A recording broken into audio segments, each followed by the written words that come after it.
All right, sports fans, how's everybody out there doing? William Martin coming at you one more time here on YouTube with another edition of the 300 Pounds of Sports Knowledge Podcast. The New York Mets are not participants in the MLB playoffs this year, but they are stealing the attention for all of the wrong reasons. Last weekend, the Mets decided to move on from manager Buck Showalter after just 2 seasons, as the thought was to have the new president of baseball operations, David Stearns, bring in his own guy to be the team's skipper.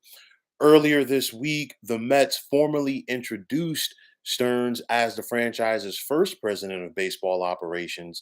And in Stearns' introductory press conference, he spoke glowingly of general manager Billy Eppler and how he was looking forward to working with him.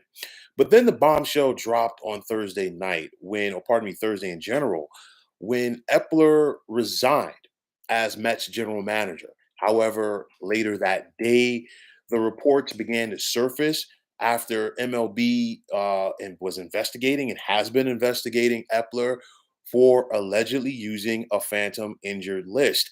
And after it appeared that the Mets had their front office situation squared away for the coming years, it looks like they're right back to square one. We've seen in recent years the Mets have a revolving door at general manager. And of course, you know, general manager, coach, manager, whomever, regardless of the sport, you need consistency within your organization at those key positions. And the Mets don't have that right now. And you go back to last year for the Mets, as good as things were for this team on the field, they won 101 games, finished tied with the Braves for the top spot in the National League East, made the playoffs. Of course, they were one and done after falling to the Padres, but nonetheless, it's been the exact opposite for the Mets here this time around. I mean, you think about the money that was spent by this team over the offseason. Highest payroll in Major League Baseball this season, highest payroll in Major League Baseball history, period. And of course, this team lost more than 90 games.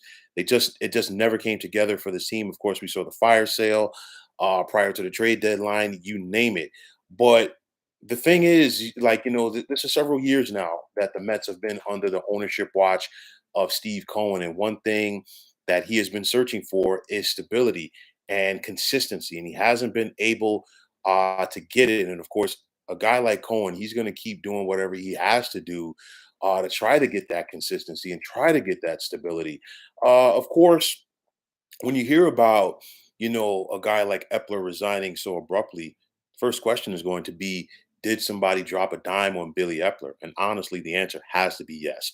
I'm not sure who. I'm not sure if the answer or answers will ever come out publicly, but clearly somebody dropped a dime here. Was this somebody on their way out of the door of the organization? More than likely, because I think something like this would have to come from within as opposed to being an external source, i.e., another team. I'll tell you like this, if you're going to let Epler go for a phantom list, I'm sure he's not the only one. I'm sure the Mets are not the only ones. I'm sure there's other teams around baseball doing that as well. But nonetheless, you got a situation right here where at the end of the day, the Mets have to start over at this key position. And the question is going to be, will Stearns hire a general manager to work with him in the Mets front office, or will he just do his thing by himself? I'm not sure. This is an opportunity maybe for the Mets to promote from within. This is another opportunity for Stearns to bring somebody in that he's comfortable with. But obviously, he talked about hitting the ground running at his president of baseball ops position. And now he's got a little bit more work, as of course the focus was going to be on getting a new manager.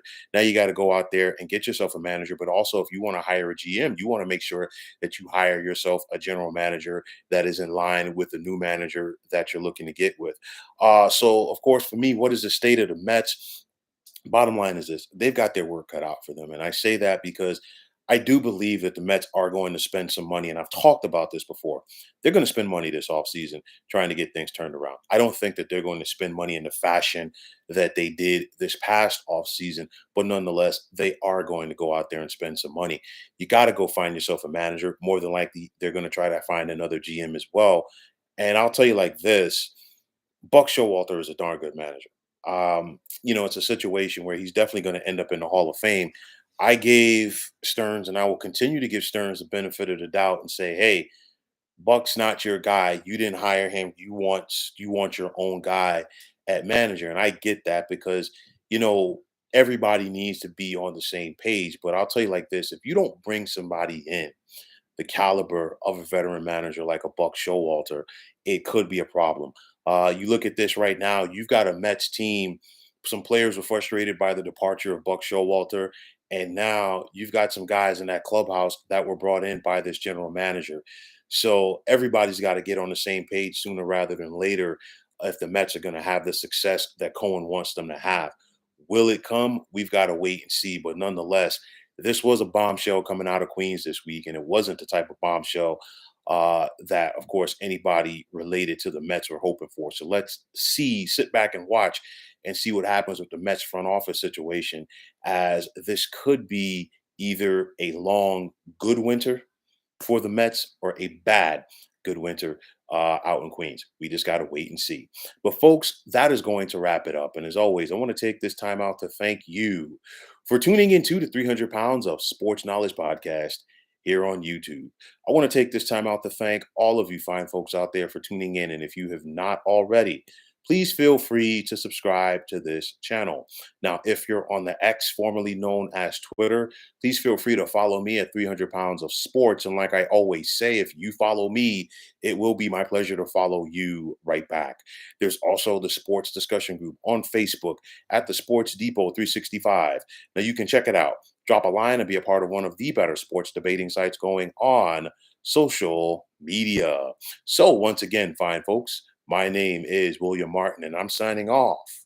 And I'm saying take care and have yourselves a wonderful day.